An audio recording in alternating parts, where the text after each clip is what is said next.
What's going on? What's going on, family? Welcome to Black is Gold, episode one. And we are featuring the great Thurgood Marshall. Okay. I want to salute to the homie Marcus. Marcus, good to see you in the building. You know what I'm saying? Let me put this link in the chat so anybody can come up. You know what I mean? We're going to be profiling Mr. Thurgood Marshall, all right? Now, the Black is Gold series is something I'm doing every single day in Black history, okay? Black History Month, I'm sorry. So, you know what I mean? Definitely feel free to come up, join the conversation. You know what I mean? Definitely feel free to share your views on Thurgood Marshall. I'm definitely going to give the, give him a proper, you know what I mean, introduction of who he is as a man and a figure in Black history, all right?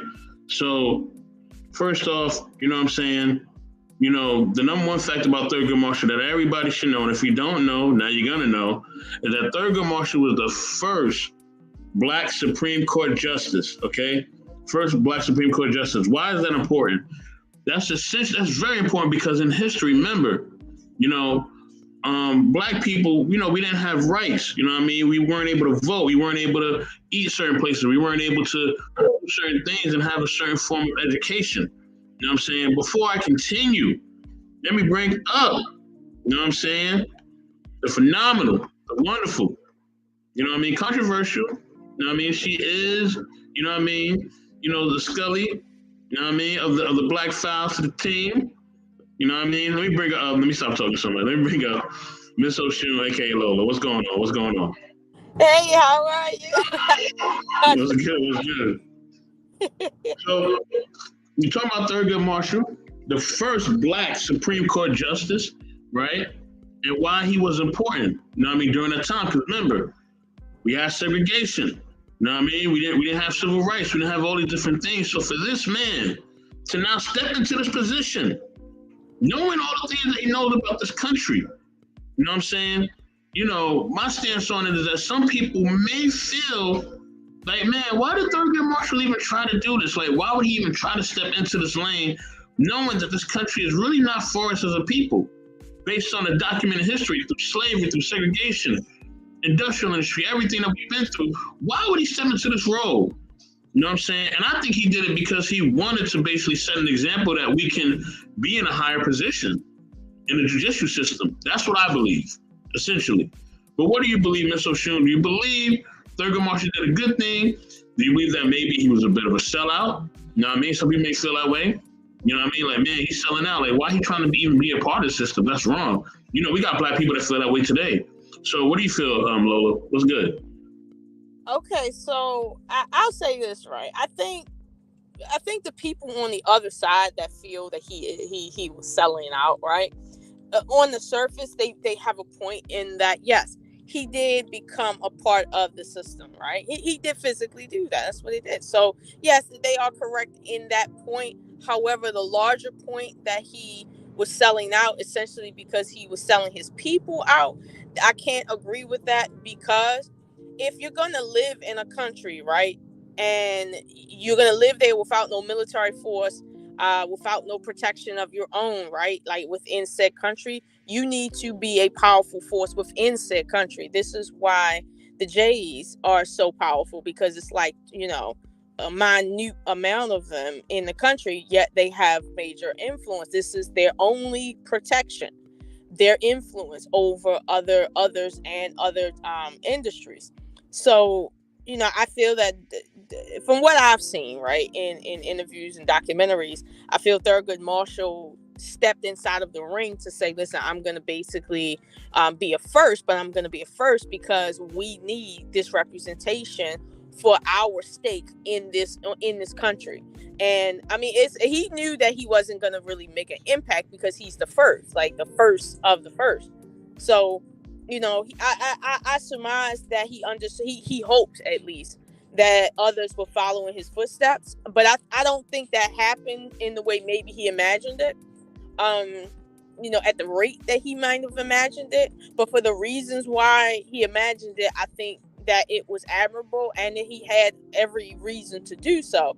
However, if we talk about maybe other court justices, we could get into more politics. But with him, I think it was a pure faith effort to say, as a black person, somebody has to get in the ring and put our stake in the ground, for our piece of the pie.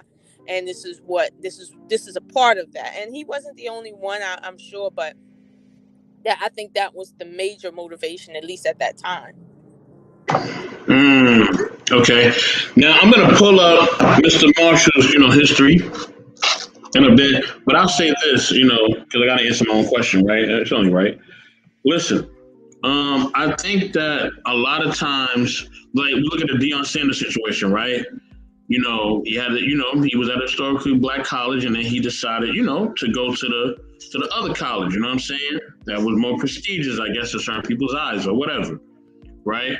So I think at times, yes, we do have to kind of step into the forefront and kind of be in position or even be in places where it's in spaces where it's not a lot of us. You know what I mean? I'm in an industry like that. I'm in the tech industry. And let me tell you something. There ain't a lot of us, okay? And sometimes you got to step into that mode because you want to make a difference and you want to be an example. You know what I mean? You want to be an example of change. You want to be an example that we can do whatever it is that we decide to do. You know what I'm saying?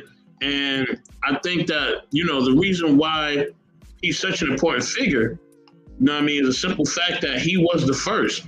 So that means that if somebody's the first of something, and knowing that they're the first of something, knowing that they're black, right, they've had to go through some stuff. So I don't think he was just jumping up in the judicial system unscathed, and he wasn't called the N-word and none of that. I think he went through some stuff. You know what I mean? I think that he had to pay the price, or had to pay the cost to be the boss, as they say. You feel what I'm saying? Like, he didn't just step up in there and just was like, oh, okay, I'm the first black Supreme Court justice, ain't nothing gonna happen and everything cool. I don't think it really went that way. And I think anybody who believes that, they're very delusional. You know what I'm saying? But let me take a pause real quick. Got to give a shout out to House of Ash. What's going on? What's good? Also, give a shout out to Stan Joseph. Stan, you got a lot of nicknames out here. I'm not going to call you the other nickname that you was called last night. But salute to you, brother. But yeah, so what do you think about that? Do you think that he kind of when he was doing this thing, he was unscathed, or you kind of think he went through some shit? I think, well, actually, I know that he was scathed, right? But I think in present day society, we gloss over how raw of an experience people in his generation had it, because all we see is these clean photographs and we see their accomplishments, right? But we don't see and or hear as much about the moments when they might not have accomplished something, when they may have been facing a death threat, or when their car was blown up, or when they was going to work and they had this scary circumstance because people knew who they were, like, and how that was a perpetual daily thing. And we don't live in a world like that now, where every single moment we come out the house, we're thinking maybe the person that we went out with might not come back because they might get hung or something. We don't have that sort of like fear base in us today. So we really can't empathize with people like Thurgood Marshall that was doing monumental things. Meanwhile, they were facing harsher realities than us. And I want to say the scathing happened, but I will give credit where credit's due. They understood, come scathe or no scathe, they still have to do what they're doing. And even if they don't see the fruit of their labor, they're not doing it so they can see fruit. They're doing it for their children, for their grandchildren, for their great grandchildren.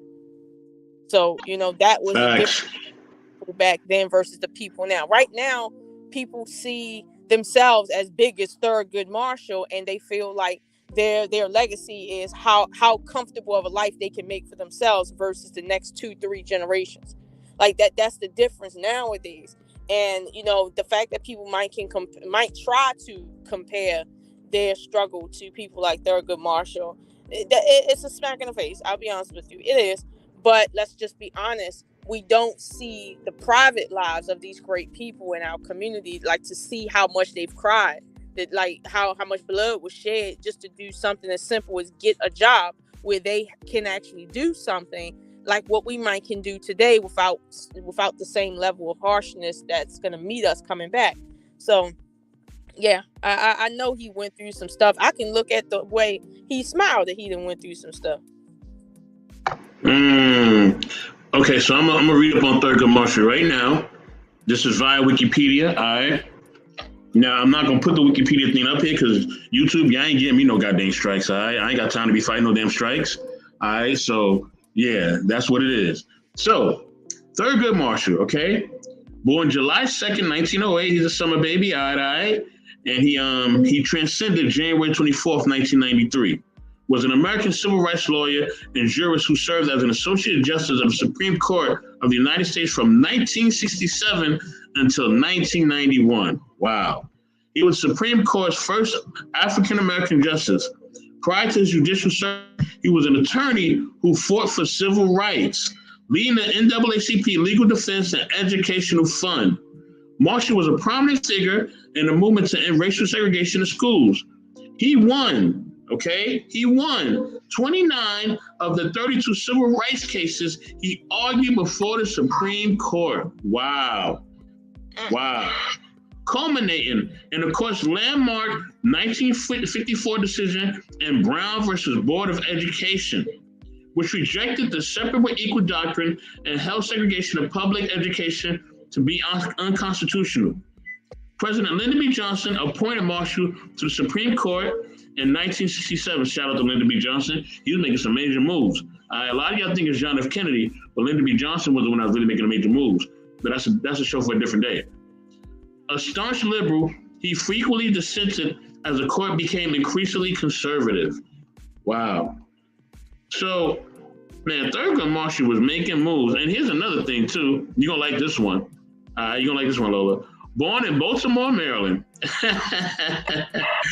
Marshall attended Lincoln University and the Howard University School of Law. I know you would like that one.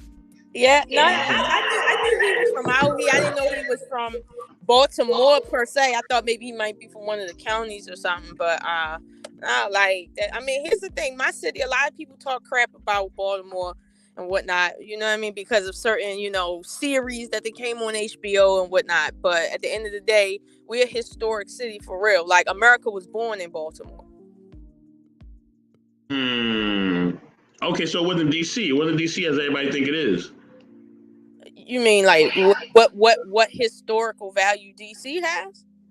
No, people be thinking that America was born in DC because the White House and all that other shit. You know what I'm saying?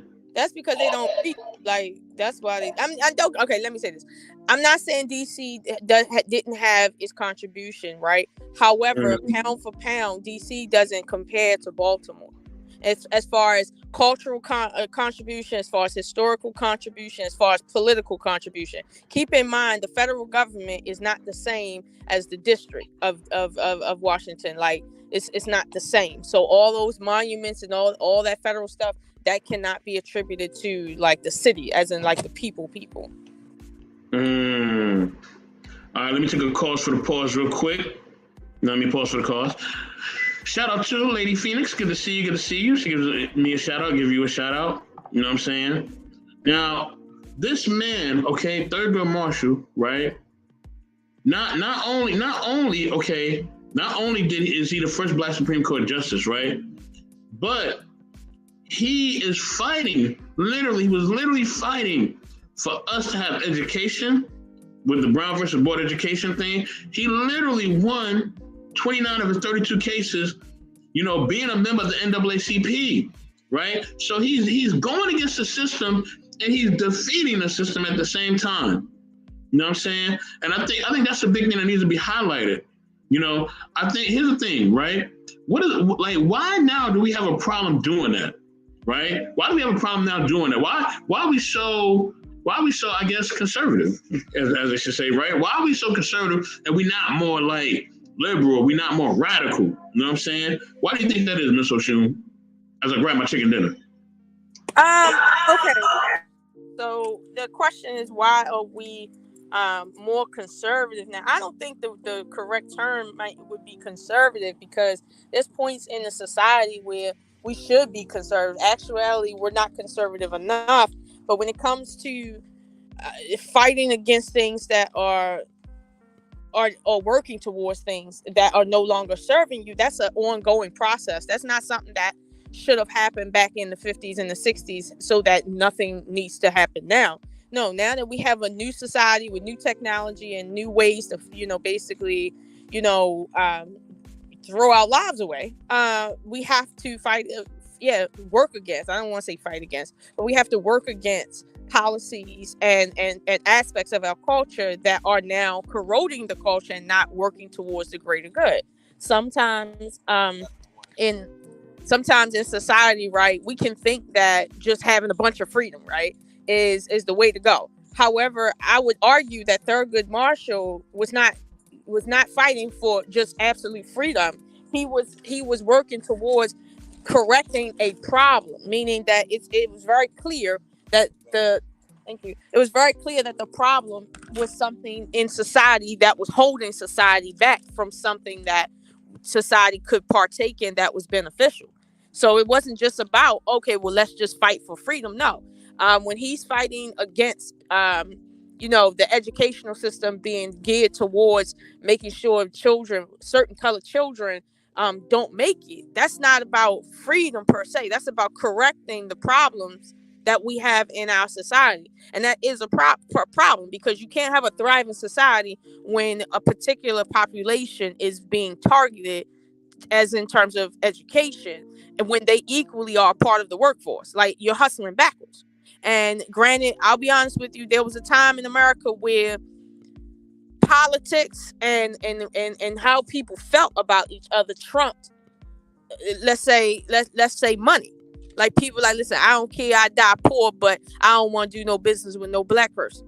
You see what I'm saying? Instead of getting money and keeping your feelings to yourself. Like, nowadays, okay, that can change a little bit, but this is essentially the problem. So, but we still have to be honest with each other that we have to respect each other's, like, personal misgivings. If someone says, listen, I only want to do business with Asians, and I'm an Asian, we can't sit and call them racist because they have an Asian business and it's catered towards Asians and they only want to do business with other Asians, like, for Asian purposes. Like, that's not a racist thing. A Christian cake bakery is not, a racist because they only want to bake cakes for people that are Christian, literally. Like, like, that's their business. They should have a right to do that. Now, businesses like, municipal stuff, okay, cool. But again, we're not talking about freedom here. We're talking about free markets. That's what we're talking about. When black people was cut out of the free market, this was the problem, because none of these leaders that we're talking about, including Thurgood Marshall, had a problem with black people thriving within their own community without any help from outsiders. They did not have a problem with that. The problem was when they couldn't have their own cities and their own communities because of resources and being blocked or something else. This is what the problem was. So this is why most civil rights leaders were saying, well, listen, separate but equal and shit, stuff like that. Like, this is where this is coming from, because there was a time in America, and in certain communities they always quoting this. There was a time in America when black people had the most capital. Like, they had the most capital, and they were a small minority, but in the country, but they had the most capital. This is why these cities came up. You talking about Tulsa, the cities in Tennessee, the cities in Florida, the cities that emerged in New York. That was all African American and with no help from nobody. And they were good, but keep in mind, they can't operate on their own. They need to do business with the outside world because they need resources, right? But people, instead of them saying, okay, fine, I don't like black people, I'll do business with them, but we don't want to live together, but we're not going to stop each other from getting money. That wasn't the politics. The politics, let's keep them ignorant. Let's keep them poor. Let's keep them unhealthy. Like, that right there is a problem. It's not about freedom. That's just a problem right there. So that's what I would say. I know that's like, I went on a little rant right there, but that's what I would see as what he and people like him. I'm standing against all the stuff that's going on, right? You are literally putting yourself in the crosshairs to be taken out of here. You know what I'm saying? You are literally putting yourself in the crosshairs for somebody to come put two in the back of your dome, right? So the brother still stood up and still was like, nah, Like, I'm not standing for it. So to me, that's a big thing, right? So I think also, and maybe you can speak to this too, Ms. Oshun, are we just afraid to be the leader for fighting for what's right? Yeah. Absolutely. Because everybody know deep down inside that when you go against the system that you perceive as bigger than yourself, what's on the line is your life. Now, if it was the other way around, where, like, for instance, with certain content creators, they feel that they're bigger than the system, meaning that if anything should happen to them, the system will pay a cost for it.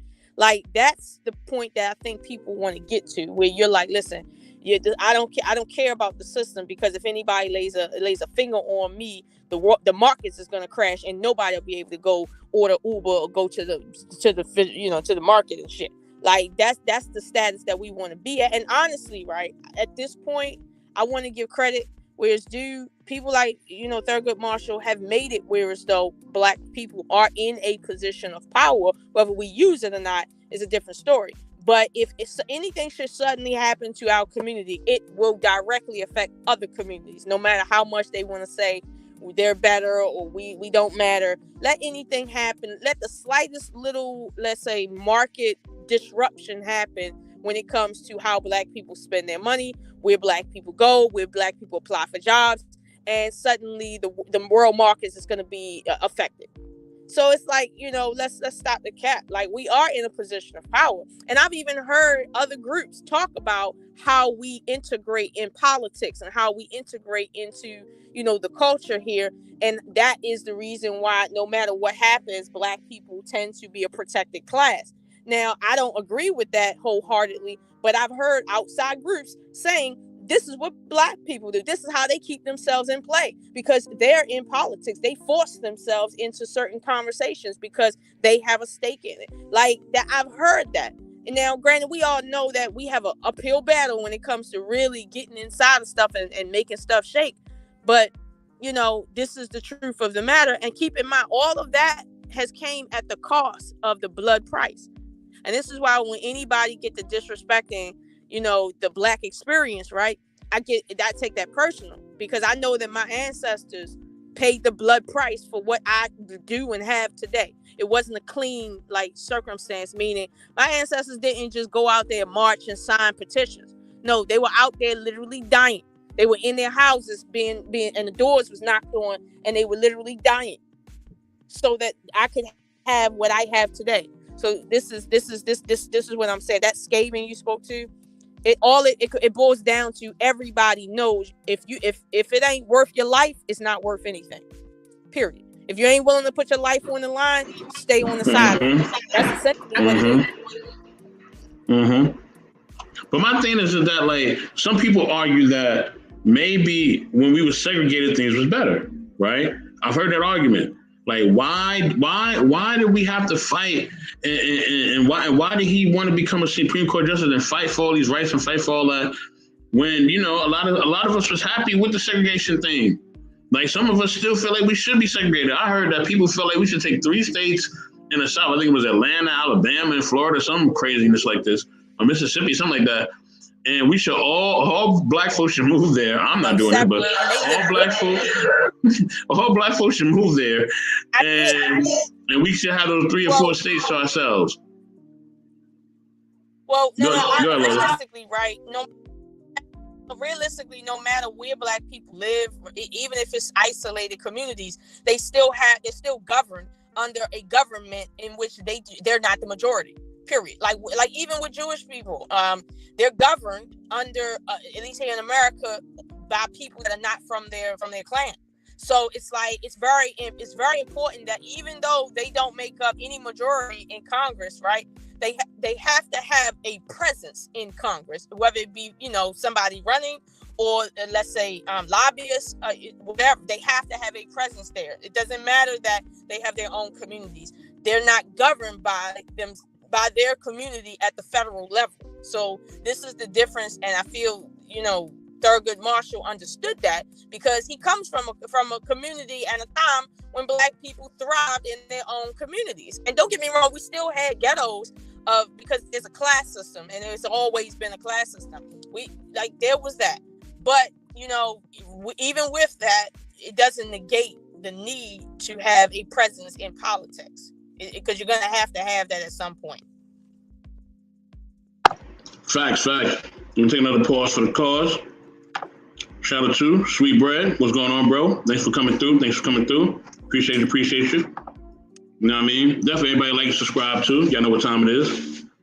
But I mean, but my thing is, okay, what if we had it where we can have essentially our own type of, government, our own type of laws, our own type of structure, right?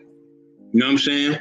I think essentially maybe Thurgood Marshall probably seen that, like you said, because we had to go through the government somehow, some way, that things had to be changed, right? We couldn't continue to live in the system. We couldn't continue to go through segregation. We couldn't continue to go through injustice and hangings and all this other stuff, you know what I mean, without it being us having rights and us having liberties in order to thrive in society. You know what I mean? In order to have economic, some sort of economic status, some sort of social and political status, right? You know what I mean? So I think that's what he was actually seeing in his vision. You know what I mean? So what do you think his vision was, Lo? Did you think his vision was just to, try to fight for what was going on back then? Or you think overall he kind of felt like, I know that this is for the future and for far beyond?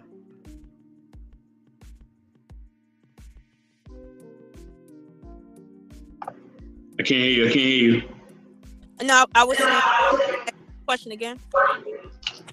No, I'm saying, what do you think Thurgood Marshall's vision was overall? Like, what was his actual vision?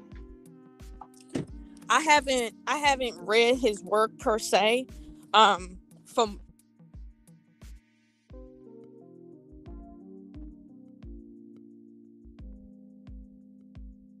hold on, your sound went out.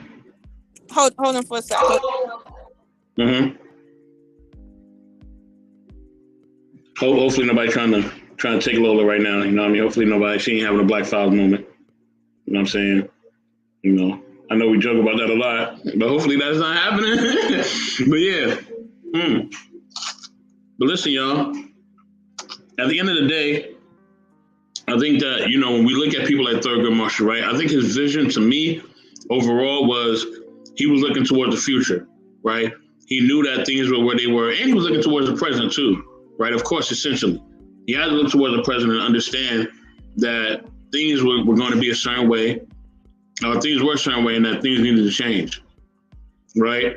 So, he couldn't just sit there and just be okay with knowing our people didn't have certain rights, with knowing that we didn't have the ability to vote, we didn't have the ability to a certain amount of education at all. Like, we didn't have the ability to do these things, right?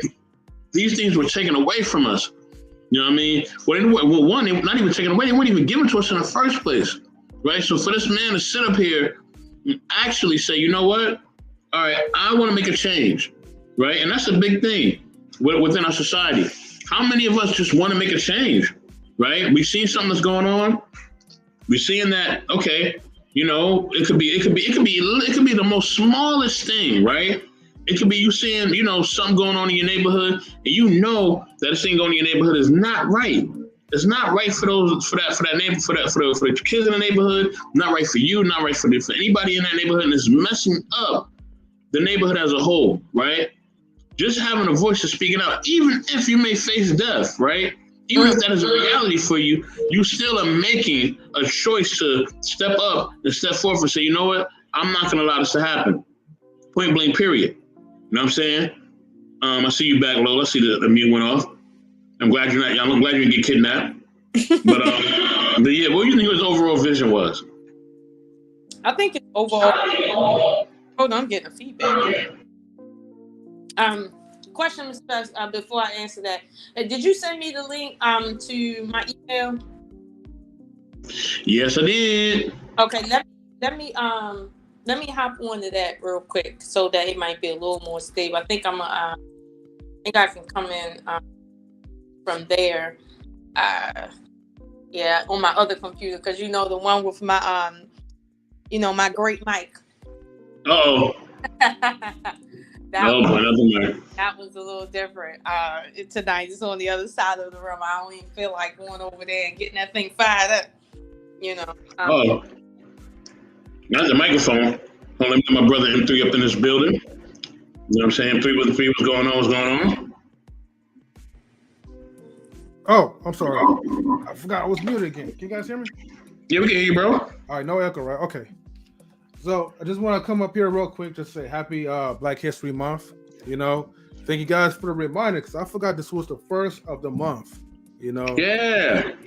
And let me tell you something, right? You know, shout out to the Third Girl Marshall, man, and you know all the other leaders. I'm talking about actual leaders, not the rappers that's trying to be like the fake leaders, but the people who are actually sacrificing their careers, their lives, okay, in order to see justice happen. Hey, Lola. And here's the thing. I'll say it like this though. He definitely did like a lot of things, but I'm not going to read through every bullet point, of the things they've done. But I should say it like this. One of the things to keep in note, right, that as a man from Baltimore, he really did like a lot of things as far as to pretty much desegregate, between the blacks and the whites, desegregate different things that they was trying to oppress us with. Because here's the thing, back then, yeah, of course, blacks didn't really, they were like women, they didn't really have the rights to really vote, to have their own personal opinions and who they feel that would be a good fit and candidate. And the only thing that kind of sucks, and in a light way it breaks my heart, is that over time, although he did have a vision to really change the system, because he knew that eventually whites was going to find ways to make the system work against us. You know what I mean? No matter if you the token Negro, the high class Negro, between the colonizer's eyes, you are a Negro. And so the system is meant to pretty much, keep us uneducated, to keep us down, to keep us from using our voting power rights. Because the African Americans, right, we have the highest voting power. But the problem is we've been so beat down and conditioned not to care about voting. People will vote for Harambe or for Hennessy, whatever is listed. And as long as we stay ignorant and not really do our proper research and due diligence to who can really help, make this country better, who can help make a difference, or find a black politician, somebody like Obama, for instance, shout outs to him, but find someone who is like us but is also educated enough to know the systems, how to work around the systems, and stay level-headed, you know what I mean, but still not be a pushover. But see, as long as we keep focusing on the wrong things, we pretty much negate ourselves from the purpose that our ancestors had for us. We can't just be playing around and take life like it's a game. I know we have a lot of distractions thanks to social media and all these other things that is implemented to keep us distracted.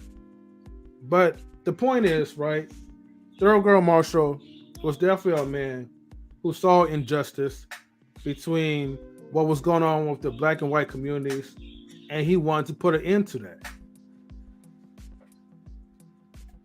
I think he knew that an end couldn't be put to it, but I think he knew that he could throw his hat in it to assist in it, because obviously there's different factions of society. Excuse me, I'm eating. There's different factions of society that affect the condition of African Americans, and obviously the judicial system is one, right? But I suppose everything was peaches and cream with the judicial system, right? Now we can put that to the side, and we have something else. So I think whenever anyone decides to be the first at something, right, something as hard as that, they're not doing it because they need a job. They're not doing it because there's nothing else to do, as far as a career. They're doing it in hopes that it will inspire others to come behind them and do what they haven't done and make it worth their sacrifice. Because it's not worth their sacrifice if, for instance, Black people regress back into the condition we were in before he even took office. Excuse me. Yeah. So I think he's great from the standpoint that yes, he did something that was very hard to do, but I think the harder thing to do was what was to come after him to keep up with what he had already done. Which I'll be honest with you, I haven't quite seen. Maybe I need to read a little bit more, but I haven't quite seen anyone else pick up the mantle and take it from him and carry it on correctly. Like I haven't seen that. And I haven't seen it. But I totally agree with you. Yeah, thank you. And that was definitely in 3. I definitely want to get back to you. Let me take a quick pause for the pause real quick. You know what I mean? 4, Mr. Bryant, thank you for coming in. That's the OG on the block. You know what I mean? What he says goes, you know what I mean? One of the best moderators out here in the world. You know what I mean? The best moderator in the world, as I call him. Salute to Mr. Bryant. And thank you for the convo earlier, Mr. Bryant. Truly appreciate you. Quiet. Dryer. My dryer going from the back. But also, man, I got to shout out my brother up here, my brother Rush from the Labuto Network. Rush, man, what's going on, man? What do you think about Thurgood Marshall, man? What are your views? Was he right for being a Supreme Court justice? Was he a sellout? Was he right for fighting against segregation? Talk to us, Rush. What you think, bro? Okay, so the premise of this show is about blacks being sellouts? No. I'm just asking a question. Oh, okay. No, I'm just asking him, do you think he was wrong for fighting? I don't think he was wrong at all. I think it was great that he fought for that, right? I think it was great that he fought for us to be, having equal rights and all that, and fighting for segregation and fighting for desegregation and all that. I think he was right. But some people don't think that. Some people think that he was wrong. You know what I mean? As far as him, okay, you speaking about the judge? Yes, Thurgood Marshall. Yes, the first black Supreme Court justice. Yes. Well, maybe people do not agree with him to fight. For us to be, I guess, mingling with the Caucasians because, as far as like our own infrastructure, having a dollar circulate within our own community, maybe that's why people don't agree with it. Same thing with Martin Luther King. Like, people didn't agree with him with his thoughts about us coexisting with the Caucasian because for our own infrastructure, like our own schools, banking, as such, and businesses. This is why some people may not agree with us. Living amongst the Caucasian, I mean, but as far as oh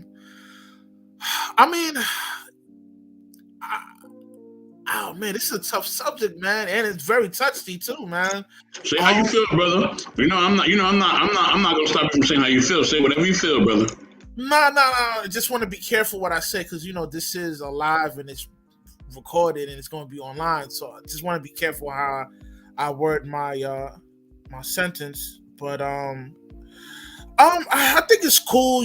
Like his state of mind was in a righteous path. Making sure that both blacks and whites could coexist together in a peaceful manner. So yeah, I think it was a good thing what he did. I mean. Okay. All right. You mind if I say something? Go ahead, baby. You know what it is. All right. So, most people will disagree as far as the segregation, only because they feel like, okay, if you desegregate like the blacks and the whites, then it's like you're losing power, and you're not building communities. It's kind of like the Martin Luther King Jr. approach where Little Big Rick. Those big rigs, where like you feel discriminated because you can't use a whites only bathroom, you can't drink a whites only drinking fountain, you can't go to a whites only restaurant, and so because of that segregation, maybe you probably like that restaurant so bad, or you smell the food, it's like, man, I want to try it, but I don't like the discrimination part. And I feel like as a United States American citizen, I'm paying my tax dollars, I should be able to go to any restaurant that I can. Let's just go with that narrative, okay? The problem is, though, the downfall to it is that, like, we become consumers, highly consumers for the Europeans, as opposed to being consumers of our own communities. And if our money is not circulating within the communities, then we are definitely hurting as a whole, which that's what's going on right now to this day. A lot of these businesses, like from the Asians, the Mexicans, the whites, or whatever, they, we're like I said, we're the number one consumers, by the way, in America. So if we're in the mood for Chinese food, guess who we have to patronize? We have to patronize, Chung Lee's restaurant. If we want to go to, not Chung Lee, bro, you out of line. If we want to go to, if we want to get some burritos, we gotta go to Maria's bar and grill restaurant, Maria's, however you want to call it, Arriba. We gotta get their food, the tacos and all that. And then if you want to go to I don't know, Safeway or whatever white people do, we have to go to a Walmart. We'll just say that because it's a white-owned company. We gotta go over there. So we're patronizing everyone except for us. Where is the amount of black businesses that's around in these local areas who we could patronize and who we could trust? And I think that's why people who fear the desegregation pretty much had their own foresight of seeing that, man, we're gonna hurt the flow of the dollar. Yeah, salute Harris Tribe Media. Salute. So that's all I'm gonna say about that. Well, can I add that? Okay, so what we see today is you don't see a lot of black businesses at your corner store, right? At your local shopping center, you don't see a lot of it. You may see it, but it's not a lot of it, right? However, when you want to search a product in your house that is a black-owned and operated business, you can damn sure get on Google and find that. So I want to say this. I do understand that people feel that the physical presence in your community of black business is important, and it is in terms of the value of that to the physical eyes. But the black community, when it comes to business, is no longer physical. It's all online. It's all virtual now. Literally, most black businesses, we have the most businesses being started in the country is by us. And oftentimes it is one person businesses, especially if it's a black woman, but there's a place for that, right? It's like if you're selling, I don't know, thank you stickers, okay, and you're a black owned and operated business, someone who wants to support black owned and operated business stickers or thank you stickers, they can research you. And it's real easy to support, but it's not something you can walk to your local mall and find. It's not something that you're going to walk to the corner store in your hood and find. Don't get me wrong, you can find a few black people owning a few black, convenience stores, but the real money is not in owning a convenience store in the hood. It's owning a Fortune 500 company that you can reach millions of people in a matter of minutes. That's where the money is at, and that's where our business models are really built from. So, I think we do need to take a step back to understand that times have changed since Thurgood Marshall's time. But now we're facing a different problem than what he was facing in the past. Don't get me wrong, it was important back then, but it's just different now. And I'll be honest with you, when you talk about having black judges and black Supreme Court justices, that can only carry fairness amongst black people, but so far. If we got a problem in the community where children are assaulting teachers, doing all sorts of weird stuff in the street, and they're guilty, okay? Having a Supreme Court justice, having an all-black Supreme Court justice panel is not going to help. It's just not. So, we got other parts of our community that needs fixing. But I will say, yeah, we do have to hold the line there. But frankly speaking, nowadays when you get Black political leaders, right, you can almost automatically assume they crooks.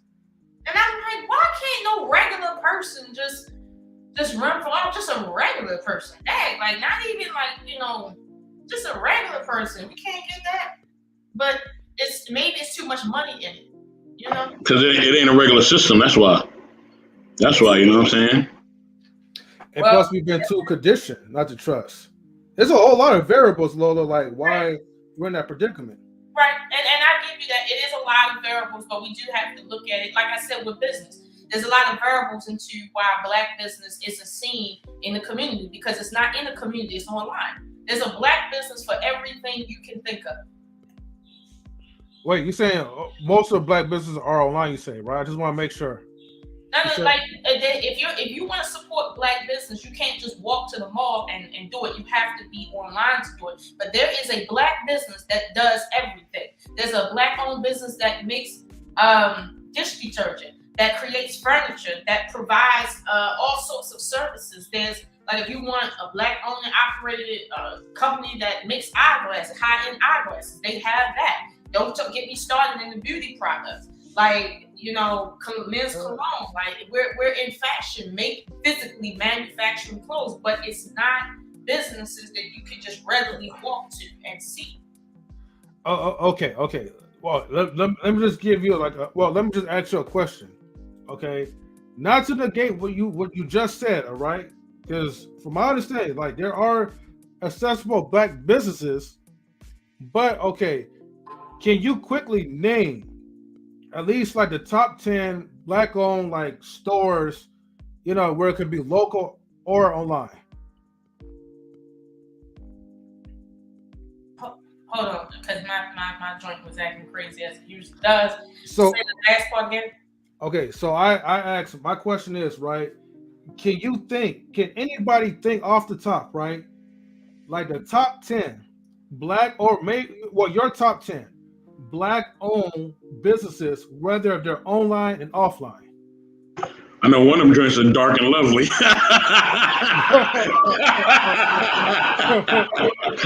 Oh man. Well, I have there's Black businesses in Baltimore that are my favorite. Don't get me wrong, like I don't really have a favorite. It's just it's like what I want is what I want, right? Like when I was in Miami, I wanted some homegrown food while I was on the beach. So, but there was only one Black business selling that, and I waited in line extra because that's just what I wanted. So there was that Black-owned business there, but of course, most of the businesses you find there are Spanish. That's fine. There's a lot of Spanish people there, but the business is there. It is Black-owned and operated. Okay, I get it, but okay, the store that the store that you described, what's the name of it? Well, there's several names. Like there's a storefront that is one of my favorite stores though, because it's a library as well. And it's y'all know I'm from Baltimore, but I'm not in Baltimore, but it's called Everyone's Place. And it's a restaurant / cultural store / library. Now the library they have there is not like your normal library. The books they have there are books you will not find at your regular library. And yes, you're gonna pay a price for it. Don't get me wrong; like they don't shave on no. I mean, they don't shave off on no prices down there. But you can find the books down there and audio tapes from like going back. And it's just one of my favorite Black-owned businesses there. Like what is it? There's a vegan restaurant in downtown Baltimore, and strange because these are actual businesses you can walk to, but they in the city. What's the name of it? It's called House of Kemet. It's a vegan restaurant. I heard of that place. Yeah, I think I might be off on the name a little bit, but it's the only one like that name in the whole city. But they're pretty good when it comes to homegrown food, but vegan at that. What is it? Oh, there was Granny's. That was a restaurant though. I like that. I don't know if that's still operational though, but it is a Black owned and operated business. It's just a homegrown restaurant or whatever. There's too many like beauty care stores out here that's owned and operated by Black women. Like too many to name. I don't even know their names because honestly I don't even care. It's just too many. Let me see, actual business out here that I know of by name. What is it? I'm trying to think of something. Right. Oh, there's catering companies out here, Black owned and operated. They are phenomenal.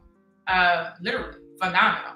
If you're trying to have an event out here, like what I'm telling you now, whether you're having an Islamic wedding or a golf like get together or whatever the case is, there's a lot of Black owned and operated catering companies and special event companies out here.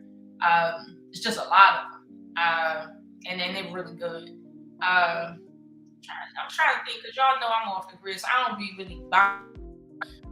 My point is when I don't know the name of this company, but it was a Black owned and operated company that created baby pampers. I actually sent a friend of mine the link because she was looking for a specific type of cotton that for her baby, for the Pampers or whatever. So it was like I found that Black owned and operated, so I sent it to her. They way out in the fringes out here in Maryland, but that was another Black owned and operated company. But you see, like certain ones, you just not gonna readily just walk around and see. You just gotta search for it, but it's there. You know, like I remember when the COVID crisis happened and everybody was running out of toilet paper. The only companies that had toilet paper that was still operational was the Black owned and operated toilet paper companies. So, you know, and even they were strained, to be honest with you, but that was a thing. So, you know, I just want to just give, like I said earlier, give credit where credit's due. A lot of people would say, you know, we need Black businesses, we need more Black people to open up businesses, but a lot of times we got what we need. It's just we're looking at it through our grandparents' eyes. Like right now, I'm a business owner. Y'all know I sell books. I sell children's books with a specific target in mind. Like, you know, that's a business. If you're looking for a specific type of, you know, a specific type of reading material for your child, I'm a Black owned and operated business like that. I actually employ Black people when I need things. Like if I need anything in regards to my business, I look for a Black owned and operated business to do business with. Now that's the only other thing we could improve upon. If you are a business or you have a business, you should be looking for Black owned and operated other businesses to do business with. It's not always about catering to, let's say, random people that want to buy your product. No, you have to actually cater to other businesses and make your business like profitable to them. So like I would go to different libraries and different stores up and down the East Coast that sell books similar to mine, but they're Black owned and operated, and do business with them. That's how you do that. And you know, that's the only thing I can say people can complain about legit. And we don't do that enough when it comes to business. Business to business contracts is usually Black business to white business, selling to Black people. Yeah, that's fine, but it should be Black business to Black business, selling to Black people. That's how it should be. So when I'm out of the country, first thing I want to know is where's the Black business at? When I was in Jamaica, I mean, I didn't have a problem finding a homegrown Black business, thank God. When I was in Aruba, same thing. When I went overseas to Africa, same thing. Well, I didn't feel like I was in Africa per se, but I was in Egypt. There wasn't a lot of Black businesses over there, but there were some, you know. So I went over there, patronized them, you know, like the restaurants that they had. Yeah, we went through there because they know how Black Americans like to eat, and they cook like how we like to eat. And so I go by. That's how that works. But you know, that's how it's supposed to be. So, you know, I think ultimately, I say all that to say the problems that Thurgood Marshall faced, right, to a degree is our same problems, but it's new stuff now. And somebody has to realize that, you know, if you're afraid to put your life on the line, maybe you should think smarter about what you're doing, meaning don't work harder, work smarter. So, like, I think recently, right, I don't know if you guys remember that whole bit about Pull Up Summer, right? That started behind Black people saying, you know what, they can't kill us all. Let's go up there 200 deep. And you notice when they pulled up 200 deep, how you notice you didn't see police showing up as quick. You notice people, you know, wasn't talking as reckless. You just notice a couple things that was a little different. Now, don't get me wrong, you had goons out there as you normally will. But as I would say, every community has its goons, and they utilize their goons for the purposes they need to utilize them for. Take the Italian community; they got their goons, and they not letting their goons go for nothing. So, you know, every community has its goons. We got ours. It just so happens that our goons be doing the most and shit. But they just be doing the most. We be like, listen, Roscoe, sit the fuck down and shit. We don't need I'm not Roscoe. Yeah. So okay, so Rush and M3, do y'all support Black ministers? You know what I'm saying? Because Thurgood Marshall, he fought for us to be, you know what I mean, in an equal society. But with that, do y'all still support Black businesses or even different type of Black movements or whatever? You know what I'm saying? Do y'all support that as well? I mean, I do. Oh no, go ahead. No, Rush. my bad. No, go ahead. M3. My bad. Oh, I do, but I know that I need to do better as far as, like, you know, doing research on which one are truly like Black-owned businesses. Because you may see like a bunch of Black workers there, but that doesn't mean that they predominantly own those type of businesses. And, you know, you have to do like your research. So let me say this, like, you know, like if I was in the mood for barbecue, like last night, I think Kennis is Black-owned, but I know Dad's Barbecue is definitely Black-owned. Like if I wanted to go to like a bakery, I know there's one bakery out in Berkeley right now, and it's Black-owned. And, you know, you just gotta be straightforward and just ask them a question like, hey, like, you know, I see like a lot of colored people. You know, are you Black-owned? And if so, you said colored people. Yeah. So, you know, so when I am served by my own people, like keep in mind, I'm not racist, but when it comes to tips, I am a little racist. Okay, so I will admit that if you are a Black person, and I told this person this, if you are Black, I would tip you at least $20, probably to the max.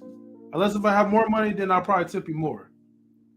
If you're anyone else, my bare minimum, and it depends, you gotta put on a good performance for me. If my food tastes like ish, if you are not acknowledging me and you're speaking in your own native language, I'm not gonna tip you. Okay, I will literally walk off. Look, I don't care. Look, I'll argue with my wife, you know. But no, actually, I don't think my wife would be tripping. But I know other people would be like, "Why you didn't tip him? Shut the fuck up," because I already told you why. You know, I make sure I make things clear. Okay, if you are a non-African American person, and here's the thing, you still gotta have a good attitude. That doesn't mean like you're gonna treat me like crap. But the point is that look, I'll give you the max of $5 if you are a good waitress or waiter. Wow. Non-Black. Other than that, if you suck, I'm not giving no tip. Maybe $1 the minimum or whatever. But that's as low as I'll probably go. Well, I can't go any lower than DJ A because he did tip somebody 50 cents. But that's another story though. But for my people though, yeah, my most average would have been like $20. Yeah. And they know. M3 the racist tipper, man. This is crazy. I ain't never heard of such. Russ, what's going on, man? You about to answer the question. Do you support black businesses? Do you support any black movements, anything like that? Yeah, most definitely. There's a lady that I know that owns a restaurant downtown from where I live at, and she owns like a soul food restaurant. So from time to time, I go out there and I get something to eat. I mean, okay. Are you a cheap tipper like M3, or do you tip? I tip. Most definitely, man. Hey, I tip big for my people now. Okay. That boy said $5. Oh man, that's crazy, man. But yeah, y'all listen. You know what I mean? This is an episode of Black is Gold. You know what I'm saying? I got another one coming for y'all tomorrow. I'm not telling you who it's on, okay? Just know that it's going to be controversial, okay? All of these people are literally controversial and polarizing, okay? But I want to say salute to Thurgood Marshall. You know what I mean? Salute to the whole Marshall family. Salute to the NAACP and all the brothers and sisters that was fighting back in those days for us to have, you know what I mean, equal rights, you know what I mean? Also us to have education, us to have economic resources, us to have political resources, man. We truly appreciate y'all fight. You know what I'm saying? With that being said, y'all, you know what I mean? The hour is up. I'm only doing an hour on these bad boys, unless y'all really extend it. Anybody got any questions? Anybody in the panel got any questions? I'm about to close out, so I ain't gonna be rude. Nah, not at all. Wait, I got one question. Go ahead, bro. Mr. Best, how much you tip? Man, next show will be tomorrow. Next show will be tomorrow. You know what I'm saying? It's gonna be on somebody controversial. Yes, but and I'm gonna give you a hint on this person. All right, he literally fought against oppression. Okay, he literally was fighting. Okay, and getting down, getting busy. You know what I'm saying? Knocking some heads to fight against oppression. Okay. If you don't know who that is, you know what I mean? Tune in tomorrow and find out. All right, Lola, you was gonna say something. Go ahead. No, I was saying he probably was tipping people figuratively, but I just want to say to M3, my father is like that. When it's a black person, he will over tip, but when it's like somebody else who's not black, he will be extra, like, they didn't bring my fork in time, or they didn't fill my water up exactly how they should have filled it up. Don't get me wrong, he's not cheap, but he will tip more for black people. I know that. Me, on the other hand, I'm like you. And listen, if I come to your restaurant and I like my service, I will come back. I will send people to you. But if I come in there and it's on some old whoopie whoop, whatever, like, listen, you just won't see me no more. If I could get the tip, you just won't see me no more. Like, I treat my own like that because I feel like as African Americans, we can't be lazy because we African Americans. It's like enterprise is enterprise. You have to compete out here. So I don't cut them no slack when it comes to that. And I don't think we should. And honestly, there's enough black businesses that are doing well in terms of customer service and product. Just basically the quality of product. For us to say, you know what, I'm not supporting that black business. I'm supporting another one. So I will do that. And yeah, I make sure that if it's not a tipping circumstance, I'll make sure I support. Like whenever I come through,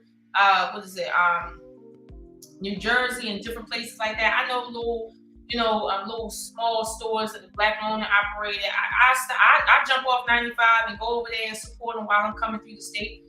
But, that's the little stuff I do to support black business. Like if I'm on my way to New York, I stop past certain people's stores, pick up some food, and they know I'm coming in from out of town the way I blow up in there. But,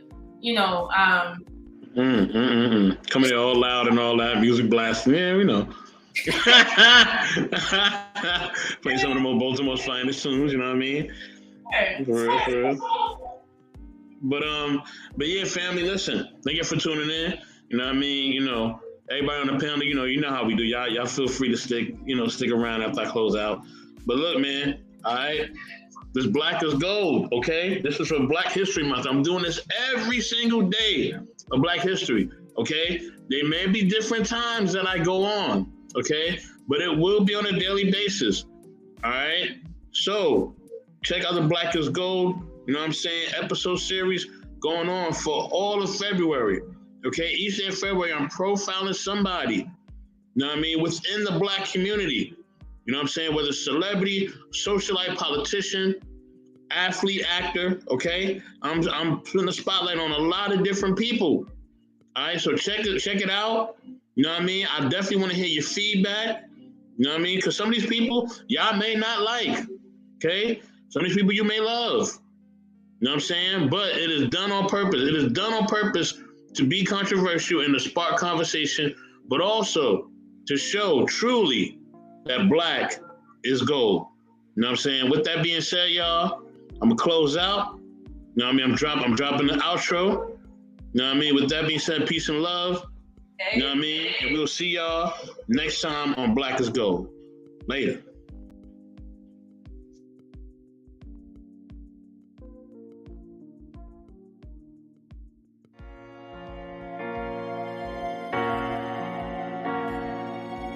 The DJ.